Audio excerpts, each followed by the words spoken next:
with Sasfin's Securities Deputy Chairperson, David Shapiro. Good morning to you, David. Thank you so much for joining us. You know, you once told me many years ago that when it comes to market trading, if you're going to panic first. I'm wondering if you panicked yesterday. It was the worst day on the JSE since 2008. We should have panicked a long time ago. We should have panicked 2 weeks ago.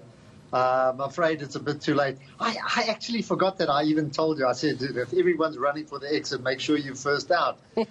This caught us totally by surprise. I don't think anybody expected the kind of movements that we've actually seen on the market. They've come so fast and so quick that you haven't even had a chance to press a button on a computer to get out.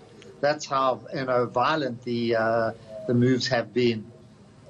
But, that's markets now. They're not run by normal people. They're run by computers. So we're testing our wits against very, very powerful trading computers. Wall Street even had to stop trading for a while yesterday, didn't they?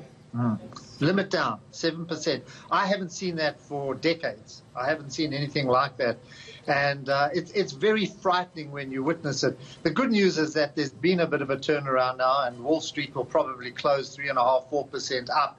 And to be fair, I think we're exhausting the downturn.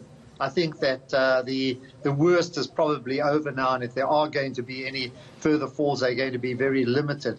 But we're going to still have to deal with the economic news as that unfolds. We haven't seen it. We haven't been able to gauge it. But as it comes through, we're going to have to deal with it. But, from my own point of view, I think we've seen probably the worst of the market movements. Does that go for the rand as well? It also took a bit of a hammering yesterday. Do you think it's going to bounce back? It is known as a bit of a fighter. I think so. I think as the dollar eases back and people start to move out of safe haven assets, I think you'll start to see the rand picking up. Look, we're about 16 at the moment to the dollar, well over 20 to the pound. So I think that's likely to change. So a little bit of soberness will, sobriety, sorry, I couldn't think of the word, would come through now. We're thinking of, is this the time to start buying? And I think with a lot of money on the side, we're probably going to start nibbling from today, nibbling mainly in global markets. That means putting 10, 15, 20% in and seeing where the next moves are. But you have to get used to this. This is what modern markets are. We saw a very similar move in December 18, and at that point, markets were worried about interest rates rising in the United States. Complete opposite to what's happening now. So we've got to learn to panic. We've got to learn how to handle panic. There is a lot of talk about fears of a world recession. Do you think that's going to happen, David? Probably.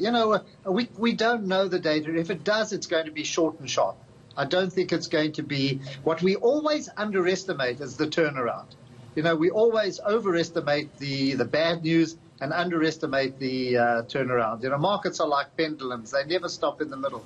So I think that get used to it. Yes, you're going to probably see a slowdown. And the reason for a slowdown is that from the Chinese economy's point of view or from a consumer point of view, number one, people are not going to work. Therefore, the factories are slowing down. And secondly, they're staying home and not consuming. So you're getting both a demand and what we call a supply shock to the system. So it's bound to have some economic implications that we'll feel. But, probably a year from now, this will be all old news. And even a few months from now, this will be old news. The oil is a different story. Yes. And that's likely to linger longer.